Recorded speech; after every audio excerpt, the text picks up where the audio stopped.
ሰላም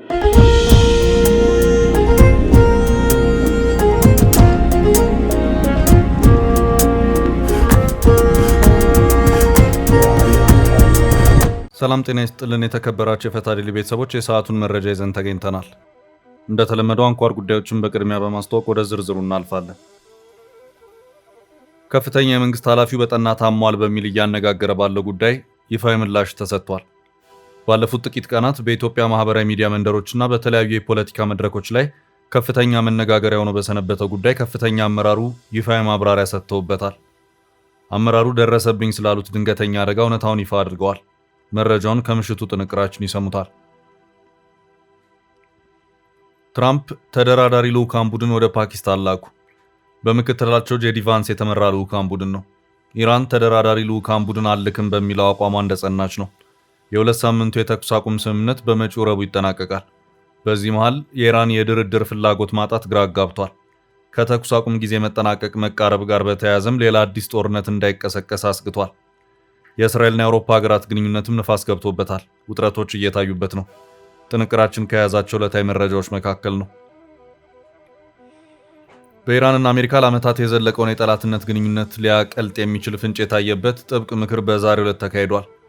የጦር አዛዡ ለትራምፕ ያቀረቡት ብርቱ ምክር እቀበለዋለሁ በሚል አዎንታዊ ምላሽ ከፕሬዝዳንቱ ማግኘቱ ተሰምቷል። ይዘነዋል። ፕሬዚዳንት ትራምፕ የአሜሪካ ጦር የኢራን የጭነት መርከብን ማጥቃቱንና መማረኩን ማስታወቃቸው መዘገቡ ይታወሳል።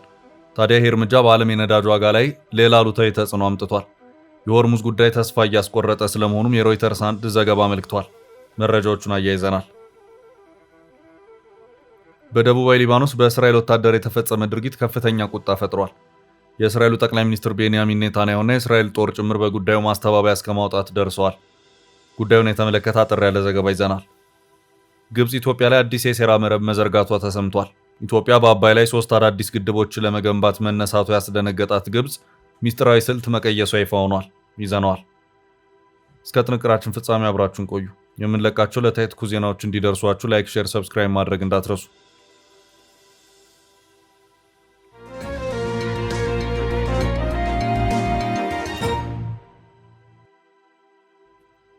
ሬድዋን በደረሰባቸው ጉዳት ዝምታቸውን ሰበሩ። ከፍተኛ የመንግስት ኃላፊው በጠና ታሟል በሚል እያነጋገረ ባለው ጉዳይ ይፋዊ ምላሽ ተሰጥቷል። ባለፉት ጥቂት ቀናት በኢትዮጵያ ማህበራዊ ሚዲያ መንደሮችና በተለያዩ የፖለቲካ መድረኮች ላይ ከፍተኛ መነጋገሪያ ሆኖ በሰነበተው ጉዳይ ከፍተኛ አመራሩ ይፋዊ ማብራሪያ ሰጥተውበታል። አመራሩ ደረሰብኝ ስላሉት ድንገተኛ አደጋ እውነታውን ይፋ አድርገዋል።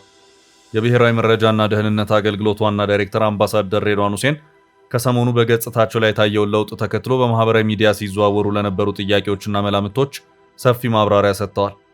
አምባሳደሩ በቅርቡ በተካሄደው የኮፕ 32 ዝግጅት ግምገማ ላይ ጸጉራቸውን ሙሉ በሙሉ ተላጭቶ መታየታቸው ብዙዎችን ያስገረመና ምን ሆነው ነው የሚል ጥያቄ አስነሳ አጀንዳ ሆኖ ሰንብቷል። በተለይም አምባሳደሩ ዝምታን መምረጣቸው የተለያዩ የማህበራዊ ሚዲያ ገጾች ለሕክምና ወደ ውጭ ሀገር ሄደዋል የሚሉና ሌሎች ያልተረጋገጡ ግምታዊ መረጃዎችን ሲያሰራጩ ነበር። ዛሬ ግን አምባሳደሩ ደረሰብኝ ስላሉት ድንገተኛ አደጋ እውነታውን ይፋ አድርገዋል። እንደ አምባሳደር ሬድዋን ገለጻ አደጋው የተከሰተው ከ2 ሳምንታት በፊት በሀገራዊ ጉዳይ ላይ በሚመክር ስብሰባ ላይ በነበሩበት ወቅት ነው። ስብሰባ አስተናግደን ለምሳ እንዳረፍን ንፋስ ለመከላከል የተጋረደ የሰው ሰራሽ የእንጨት አካፋይ ሚዛን ስቶ ሲወድቅ አናቴ ጋርና ትንሽ ገባ ብሎ አገኘኝ ሲሉ አደጋው ድንገት የደረሰ መሆኑን ገልጸዋል።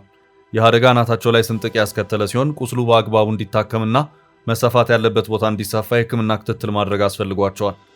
በሕክምናው ወቅት ሐኪሞቹ ስንጥቁን ለመስፋት እንዲያመቻቸው የጸጉራቸውን የተወሰነ ክፍል መላጨት እንዳለባቸው ነግሯቸው ነበር። አምባሳደሩ ግን በከፊል ከመላጨት ይልቅ ሙሉም ቢሆን ይሻላል በሚል ጸጉራቸውን ሙሉ በሙሉ እንዲነሳ መርጠዋል። አዲሱን ገጽታቸውንም በሚመለከት በሰጡት አስተያየትም እንደ ልጅነቴ ተመልሼ ሳየው አልጠላሁትም፣ ወዳጆችም እንዲያውም ሸጋ ነው አሉኝ።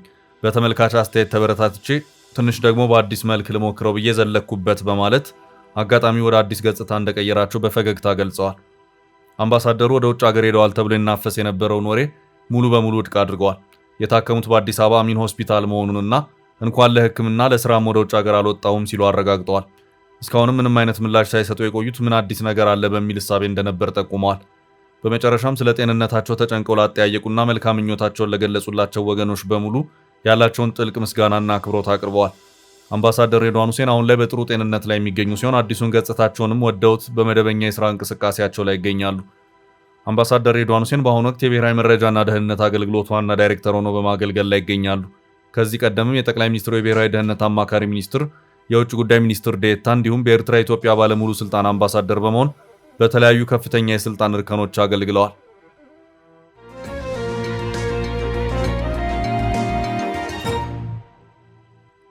ወደ ቀጣይ ርዕስ አለፍን። ኢራን ከባድ ውሳኔ ወሰነች። አትጠብቁኝ አልመጣም። ኢራን ትራምፕ በፓኪስታን ይካሄዳል ተብሎ በታሰበው የሁለቱ ሀገራት ድርድር ተደራዳሪዎችን የሚልኩ መሆኑን አስታውቀው በሰዓታት ልዩነት ውስጥ ልዑካን ቡድናቸውን ወደ ፓኪስታን ኢስላማባድ ልከዋል። ኢራን በበኩሉ አሜሪካ የተደራዳሪነት ቁርጠኝነት ስለሌላት ብዙም የድርድር ፍላጎት የለኝም ስትል አስታውቃለች። ኢራን ተደራዳሪ ቡድን ወደ ፓኪስታን ባለመላኳ የምትጸና ከሆነ ፓኪስታን የገባውና በአሜሪካው ምክትል ፕሬዚዳንት ጄዲ ቫንስ የተመራው ልዑካን ቡድን ያለምንም ውጤት ወደ መጣበት የሚመለስ ይሆናል።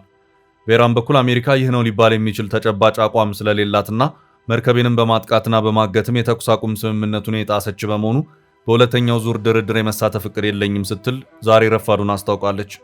የኢራን ውጭ ጉዳይ ሚኒስቴር ቃል አቀባይ እስማኤል ባጋሂ በዛሬው ዕለት ረፋዱ ላይ መግለጫ ሰጥተዋል። ቃል አቀባዩ በዚሁ መግለጫቸውም አሁን ባለው ሁኔታ ኢራንን ተደራዳሪ ቡድን ወደ ፓኪስታን የመላክ እቅድ የላትም ሲሉ ቅጩን ተናግረዋል። እናም አሁን ባለው ሁኔታ ፕሬዚዳንት ዶናልድ ትራምፕ ተደራዳሪ ቡድናቸው ወደ ፓኪስታን ቢልኩም ወይም ባይልኩም ኢራን የድርድር ሐሳብ የለኝም እስካለች ድረስ ትርጉም ያለው ሆኖ አይታይም። በኢራን የመደራደር ፍላጎት የለኝም አቋም ክፉኛ የተናደዱት ፕሬዚዳንት ዶናልድ ትራምፕ ኢራን ጦርነቱ እንዲያበቃ ለማድረግ አሜሪካ ያስቀመጠቻቸውን የድርድር ነጥቦች የማትቀበል ከሆነና በድርድሩም የማትሳተፍ ከሆነ እንደ ኤሌክትሪክና መሰል መሰረተ ልማቶችን የምናወድም መሆኑ መታወቅ አለበት ሲሉም የቀደመ ዛቻቸውን አሰምተዋል። ቀደም ሲል አሜሪካንን በመወከል በፓኪስታኑ ድርድር ላይ የተሳተፉት ምክትል ፕሬዚዳንቱ ጄዲ ቫንስ፣ የመካከለኛው ምስራቅ የአሜሪካ ልዩ መልእክተኛ ዊትኮፍ እንደዚሁም የትራምፕ አማች ጃሬድ ኩሽነር በዛሬው ዕለት ወደ ፓኪስታን ኢስላማባድ አምርተዋል። ኢራን ከአሜሪካ ጋር መደራደር ጉንጭ ማልፋት ነው፣ ምንም አይነት ይህ ነው ሊባል የሚችል ቁም ነገር የለውም፣ በአሜሪካ በኩል የምናየው የድርድር ቁርጠኝነት የለም፣ እንደውም የተኩስ አቁም ስምምነቱ እንዲጣስ በማድረግ ውጥረቶችን የበለጠ እያባባሰች ትገኛለች፣ በሆርሙዝ ወሽመጥ በማለፍ ላይ የነበረውን የጭነት መርከቤን በማጥቃት ይዛለች፣ የሆርሙዝ ወሽመጥ ወደቦቼንም ዘግታለች፣ እናም የሆርሙዝ ወሽመጥ ካልተከፈተ በስተቀር ከአሜሪካ ጋር ለመደራደር ዝግጁ አይደለውም ስትል አስታውቃ ኢራን የሆርሙዝን መከፈት ጭምር በድርድር ቅድመ ሁኔታነት አስቀምጣለች። በምክትል ፕሬዚዳንቱ ጄዲ ቫንስ የተመራ የአሜሪካ ልዑካን ቡድን በዛሬው ዕለት ፓኪስታን ኢስላማባድ መድረሱን ተከትሎም ድርድሩ የሚካሄድ ከሆነ ኢራን ልዑካን ቡድን በነገው ዕለት ኢስላማባድ መግባት እንደሚጠበቅበት የአልጀዚራ ዘገባ አመላክቷል። አሁን ፈታኝ የሆነው ለ2 ሳምንታት ይቆያል የተባለው የአሜሪካ እስራኤል ኢራን የተኩስ አቁም ስምምነት ከነገ ወዲያ ማለትም ኤፕሪል 22 ቀን 2026 ወይም ሚያዝያ 14 ቀን 2018 ዓ.ም የሚያበቃ መሆኑ ነው። የተኩስ አቁሙ ከማለቁ በፊት ሁለቱ ሀገራት ቁጭ ብለው መነጋገርና ወደ አንድ አይነት የመግባቢያ ነጥብ ወይም ቢያንስ የተኩስ አቁሙን ማራዘም ይጠበቅባቸዋል። ይህ እንዲሆን ግን ኢራን የግድ የኢራን ልዑካን ቡድን በፓኪስታን በመገኘት ከአሜሪካ ተደራዳሪ ልዑካን ቡድን ጋር ቁጭ ብሎ መነጋገርና መደራደር የሚጠበቅበት ይሆናል። የዛሬው የኢራን የውጭ ጉዳይ ሚኒስቴር ቃል አቀባይ ጋዜጣዊ መግለጫ ግን የኢራንን በፓኪስታኑ ድርድር ላይ መሳተፍ የሚያመላክት ሆኖ አልታየም። የኢራን አሜሪካ ውጥረት ማገርሸቱን ተከትሎ የነዳጅ ዋጋ መልሶ እያሻቀበ ነው። የአክሲዮን ገበያዎችም እየዋዠቁ ነው። በዚህ አቅጣጫ ያለው ሁኔታ ፕሬዚዳንት ትራምፕን ክፉኛ ያሳሰበ በመሆኑ ውጥረቱ በድርድር እንዲቋጭ ኢራን ላይ ብርቱ የዲፕሎማሲ ጫናቸውን ቢያሳርፉም ሊሳካላቸው አልቻለም። ይህ በእንዲህ እንዳለ በአውሮፓና በእስራኤል መካከል የቀጠለውን ዲፕሎማሲያዊ ግንኙነት መሻከር ተከትሎም ስፔን ህብረቱ ከእስራኤል ጋር ያለውን ግንኙነት በአፋጣኝ እንዲያቋርጥ ጠይቃለች። ጥያቄውን ያቀረቡት የስፔኑ ጠቅላይ ሚኒስትር ፔድሮ ሳንቼዝ መሆናቸውን የእስራኤሉ አይ24 አመላክቷል። ከተወሰኑ ጊዜያት ወዲህ በእስራኤልና በአንዳንድ የአውሮፓ ሀገራት መካከል ያለው ግንኙነት መሻከር እየታየበት ነው። ምክንያቱ ደግሞ እስራኤል በጋዛና በሊባኖስ እየወሰደቻቸው ካሉት ወታደራዊ እርምጃዎች ጋር የተያያዙ ሆነው ይታያሉ። ጣሊያን በቅርቡ ከእስራኤል ጋር የነበራትን ወታደራዊ ትብብር ግንኙነት ያቋረጠች መሆኑ አይዘነጋም። ፈረንሳይ ባለፈው መስከረም ወር በተባበሩት መንግስታት ጠቅላላ ጉባኤ ላይ ለፍልስጤም ሀገራዊ እውቅናን በመስጠቷ ከእስራኤል ጋር ያላት ግንኙነት ሻክሯል። በተለይ ደግሞ ስፔን ከአሜሪካም ሆነ ከእስራኤል ጋር ባሏት ግንኙነቶች በመሻከሩ ፊቷን ወደ ቻይና አዙራለች። ጠቅላይ ሚኒስትር ፔድሮ ሳንቼዝ በቅርቡ ወደ ቤጂንግ አምርተው ሀገራቸው ስፔን ከቻይና ጋር ስለሚኖራት ቀጣይ የተሻሻለ ግንኙነት መክረዋል።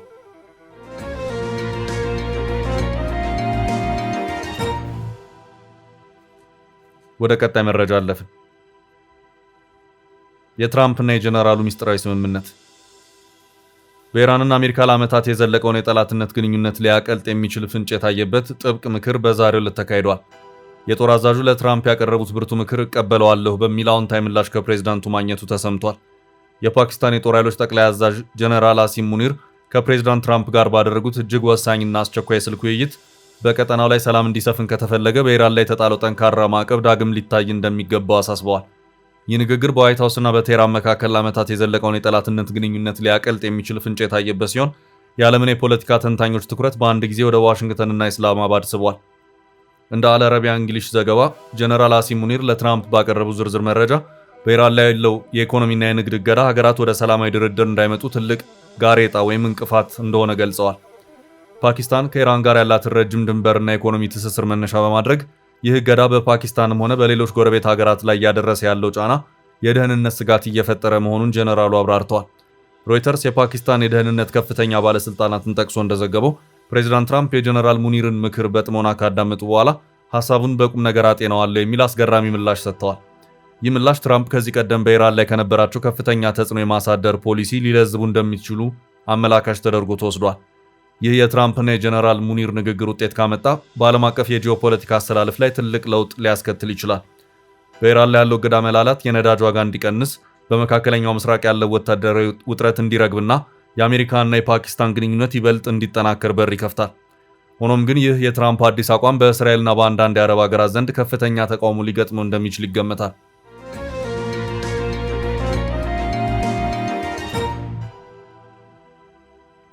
ወደ ቀጣይ መረጃ አለፍን። የሆርሙዝ ጉዳይ ተስፋ እያስቆረጠ ነው።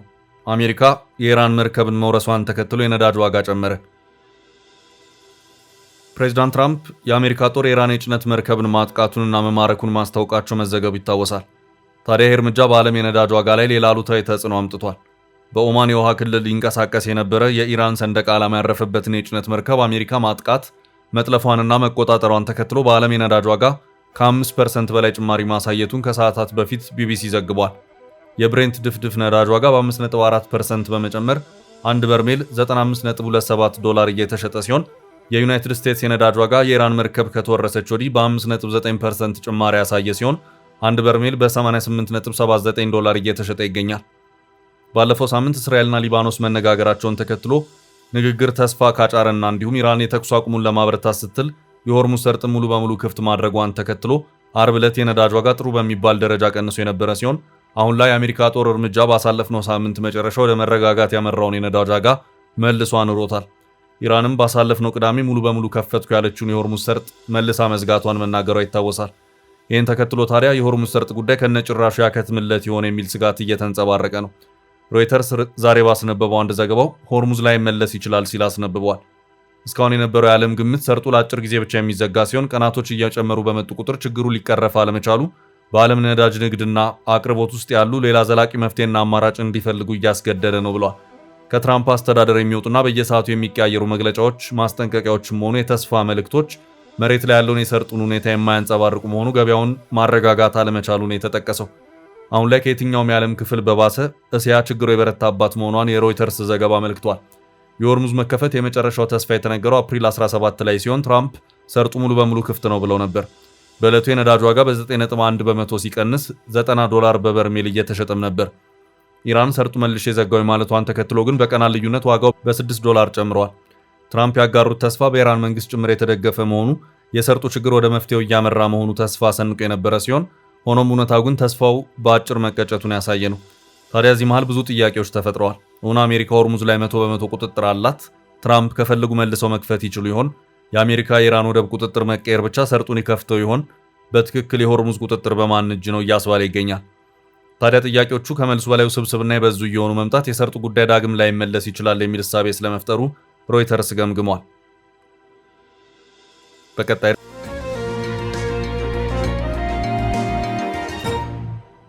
ርዕስ ውዝግብ የፈጠረው የእስራኤል ወታደር ድርጊት። የክርስቶስን ሐውልት በመዶሻ የደበደበው ወታደር ቁጣ አስነሳ። በደቡባዊ ሊባኖስ በእስራኤል ወታደር የተፈጸመ ድርጊት ከፍተኛ ቁጣ ፈጥሯል። የእስራኤሉ ጠቅላይ ሚኒስትር ቤንያሚን ኔታንያሁና የእስራኤል ጦር ጭምር በጉዳዩ ማስተባበያ እስከ ማውጣት ደርሰዋል። ከሰሞኑ ወደ ሊባኖስ የገባው የእስራኤል ጦር አንድ አባል በሊባኖስ የኢየሱስ ክርስቶስ ሐውልትን በመዶሻ ሲያፈርስ የሚያሳይ ቪዲዮ ከተለቀቀ በኋላ ነው ቁጣ የተቀሰቀሰው። ባለፈው ሳምንት መጨረሻ በማህበራዊ ሚዲያ በስፋት እየተዘዋወረ ቁጣን የፈጠረው ቪዲዮ በተለይ በአሜሪካ ክርስቲያኖች ዘንድ ጎላ ያለ ቁጣና ተቃውሞ ያስከተለ ሆኗል። ቪዲዮ በአሜሪካ ማህበራዊ ሚዲያ ከ5 ሚሊዮን ጊዜ በላይ ታየ ሲሆን ድርጊቱ መፈጠሩን ዛሬ የእስራኤል ጦር ማረጋገጫ ሰጥቶበታል። በደቡባዊ ሊባኖስ ዴብሊ በምትሰኝ ትንሽ መንደር ውስጥ ወደ እስራኤል ድንበር ተጠግቶ ባለ ስፍራ ድርጊቱ የተፈጸመ ሲሆን የተፈጠረውን ዓለም አቀፍ ቁጣ ተከትሎ የእስራኤል ፓርላማ አባላት ጭምር ጦሩ ድርጊቱን እንዲያጣራ ሲጠይቁ ተሰምተዋል። ኔታንያሁ ይህንን አሳፋሪ ድርጊት በፈጸመው ወታደር ላይ ጠበቅ ያለ እርምጃ ይወሰዳል ብለዋል። ወታደሩ ኢየሱስ ክርስቶስ ተሰቅሎ የሚታይበትን ሐውልት መሬት ጥሎ በከባድ መዶሻ አናቱን ሲደበድብ መታየቱ ቁጣውን ያባባስ ሆኗል። የእስራኤል ጦርም ድርጊቱን የፈጸሙ ወታደሮች ላይ ምርመራ አድርጎ ተገቢውን ቅጣት እንደሚፈጽም ዛሬ ባወጣው መግለጫ ገልጿል። ጦሩ ከመንደሯ የክርስቲያን ማህበረሰቦች ጋር በመሆን ሐውልቱን ቀድሞ ወደ ነበረበት ሁኔታ ለመመለስ እየሰራ መሆኑንም ገልጿል።